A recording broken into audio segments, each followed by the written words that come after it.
Hey there. Subscribe to my channel. And also press this bell icon. Dalam syaitan rajim pergi, sepupunya datang. A'udzubillahi syaitan rajim, pamannya datang. Yang itu mati tadi, tapi ini datang lagi goda kita. Makanya kalau antum baca sekali, oh kenapa masih digoda sama syaitannya? Karena banyak yang datang, sepupunya banyak, sukunya banyak, gitu kan? Datang semua. Maka keluarlah hadis tadi. Sesungguhnya syaitan lari, mengalir di dalam tubuh manusia, sebagaimana mengalirnya darah. Bagaimana darah luar biasa mengalir dari otak ke kaki ke tubuh kita ini semua. Begitu syaitan dalam tubuh kita, non-stop. Tapi Nabi SAW menutup pintu fitnah itu. Gitu kan? Dan ini penting. Ada orang sengaja jerumuskan dirinya pada fitnah. Sengaja mau supaya heboh, orang-orang pada menilai dia negatif. Gitu kan? Tapi kalau kita sudah difitnah oleh orang lain, atau dihina, itu berarti butuh kesabaran. Nanti kita lihat bagaimana Nabi SAW sabar pada saat difitnahnya istrinya berzina dengan Safwan, Aisyah radhiyallahu anhum ajma'in.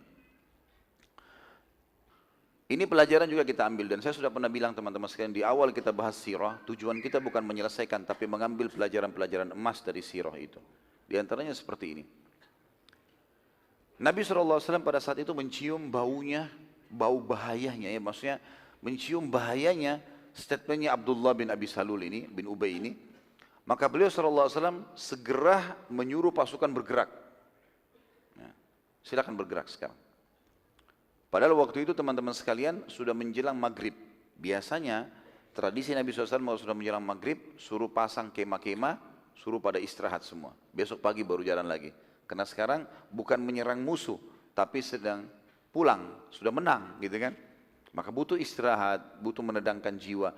Tapi pada saat itu tidak, menjelang maghrib Nabi suruh jalan, bergerak semua. Kaus pasukan muslimin bingung, kenapa kok Nabi SAW suruh jalan? Tidak biasanya ini. Dan ini cara Nabi SAW waktu itu teman-teman sekalian, bagaimana meredam fitnah. Dan ini bahaya sekali, apalagi fitnah dari lisan seseorang ya. Kalau dia ucapkan, si fulan begini, ini bahaya. Harus diredam ya.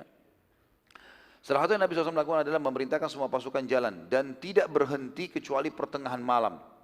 Kalau kita sekarang pertengahan malam mungkin sudah jam 2 malam. Baru berhenti gitu kan. Pada saat itu teman-teman sekalian, jam 2 malam kalau kita sekarang ditancapkan kemah-kemah, disuruh istirahat oleh Nabi SAW, orang sudah pada letih, tidur akhirnya. Jadi nggak ada waktu menyebarin gosip itu. Kata dia ini bahaya ya, karena Abdullah sudah mengatakan dan sudah ada yel-yel kekufuran di dalam kemah itu. Apakah itu anjing-anjing dari Mekah? Begitulah. Mau menyusahkan kita, mengambil harta kita, segala macam. Dia mau hidupkan itu. Nanti kalau tiba di Madinah kita pasti usir mereka. Ini bahaya sekali. Usaid bin Khudair radhiyallahu anhu. Usaid bin Khudair ini salah satu dari suku Aus, ya. Jadi Ansar ada dua, ada Khazraj, ada Aus. Beliau melihat ada keganjilan, maka beliau pun segera menemui Nabi SAW. Waktu pasukan sudah mulai istirahat lalu berkata, wahai utusan Allah, sungguh kita telah berjalan di waktu yang tidak biasanya kita berjalan. Ada apa wahai utusan Allah? Lalu kata Nabi SAW, apakah belum sampai padamu apa yang diucapkan oleh Abdullah bin Ubay? Dia bilang, belum ya Rasulullah. Saya nggak tahu apa-apa nih. Ya. Maka Nabi SAW memberitakan semua pernyataan Abdullah kepada Usaid. Maka Usaid pun marah sekali. Karena Usaid salah satu pemimpin suku Aus. Ya, Aus dan Khazraj ini dua suku yang terkenal besar. Nah, akhirnya jadi Ansar. Dulu sebelum Islam datang, mereka ini selalu berperang. Ya. Dan ditunggangi oleh orang-orang Yahudi. Sebagian Yahudi membiayai Aus, sebagian Yahudi membiayai Khazraj supaya perang. Dan Allah sebutkan dalam Al-Quran tentang masalah peperangan mereka. Ya. Yang jelas teman-teman sekalian, setelah Islam mereka bersaudara. Maka Usaid marah. Nah, juga kepala suku Aus, kok ada yang melakukan seperti ini? Wahai utusan Allah, selalu bahasanya mirip Umar. Izinkan aku penggal lehernya. Bunuh aja, bahasa penggal lehernya maksudnya bunuh saja ya Rasulullah. Supaya selesai kisahnya orang ini. Kata Nabi SAW, enggak usah. Tidak usah dibunuh. Biarin aja. Gitu kan? Dibiarin.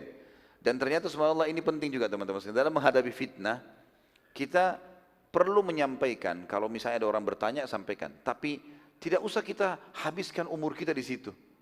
Kalau kita dalam keadaan benar, tidak usah pusingi. Nanti dia akan cair sendiri dengan berjalannya waktu. Tapi setiap ungkapan, setiap perbuatan yang sudah dilakukan, pasti ada efek-efeknya, enggak masalah. Itu sudah cobaan yang datang. Bisa difahami ini? Hah? Cuma 2 orang yang ngangguk-ngangguk, yang ribuan ini Allahu a'lam. Baiklah. Kata Nabi SAW, sudah nggak usah, biarin aja. Ya, biarin saja dia. Kita berbuat baik semampunya, kata Nabi SAW. Artinya, kalau ada yang bertanya, baru kita jawab. Kalau enggak usah. Jadi biarin dia nanti, karena tujuan Abdullah bin Ubay atau siapapun yang mau menyebarkan fitnah, tujuannya dia adalah memanas-manasi suasana. Jadi kalau kita kepancing, maka akan terjadilah apa yang dia inginkan. Tapi kalau kita cuek, kita nggak pedulikan, ada orang yang fitnah di kantor misalnya, kita selama tidak ya sudah. Ada yang nanya, enggak kok saya nggak lakukan, sudah selesai. Kan? Ada buktinya, mana buktinya? Tidak ada ya sudah. Nanti akhirnya redam sendiri, orang akan bisa menilai. Karena orang ini nanti kalau tidak berhasil, dia akan coba membuat fitnah lebih besar. Dan ini nanti akan lebih menyusahkan dia sebenarnya. Seperti itulah kurang lebih menghadapi fitnah itu.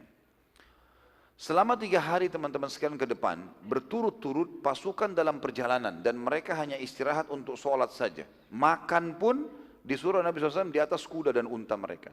Biasanya duduk makan, rame-rame, istirahat, ini enggak. Turun, sholat.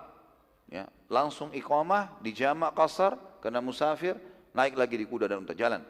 Tengah malam baru istirahat, 3 hari begitu. Selama 3 hari.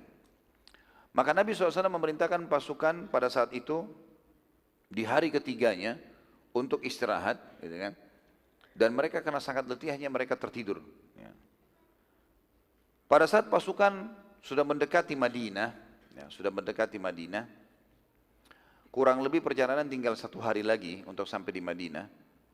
Ada anaknya Abdullah bin Ubay bin Salul, anaknya dia, bernama Abdullah juga. Dia namakan anaknya Abdullah, tapi beda. Abdullah si ayah munafik, Abdullah si anak mukmin.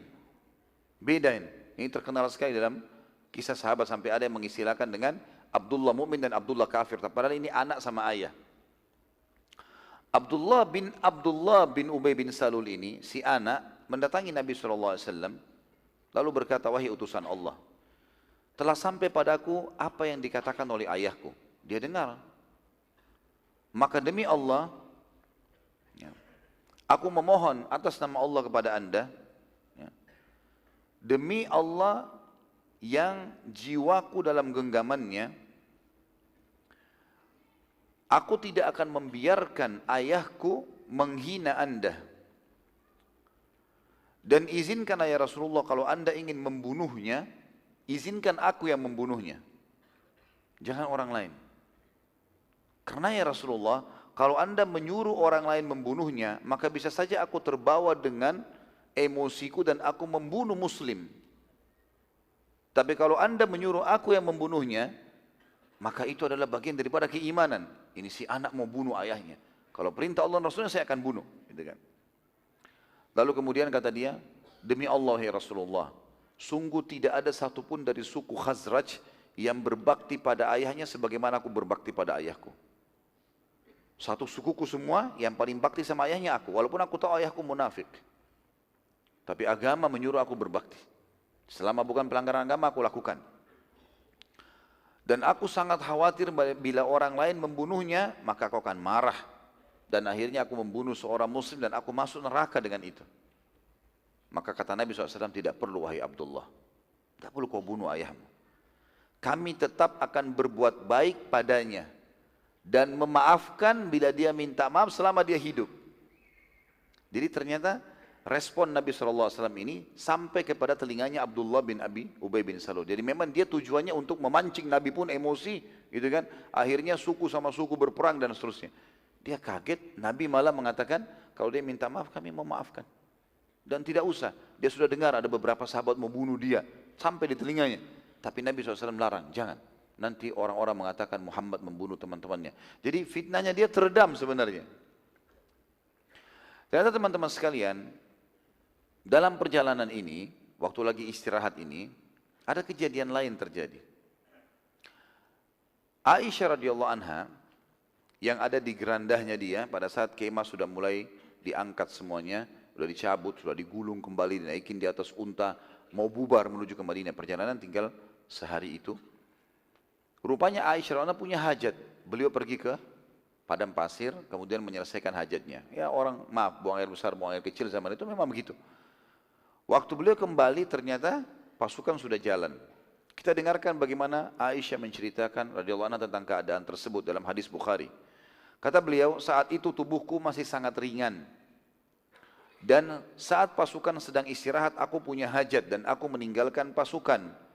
Pada saat aku balik ternyata pasukan telah bergerak dan aku tidak tahu mereka kemana. Gitu kan.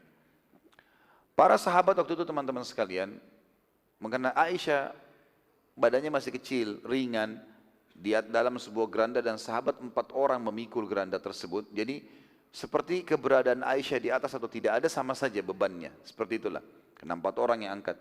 Mereka waktu pasukan disuruh bergerak, melihat Juwairiyah sudah masuk di gerandanya. Ini geranda Aisyah tertutup dengan kain, kalau kita gorden ya. Langsung diangkat saja, langsung masukkan jalan. Dengan hikmah Allah terjadi seperti itulah. Jalan semua pasukan, Nabi SAW di depan.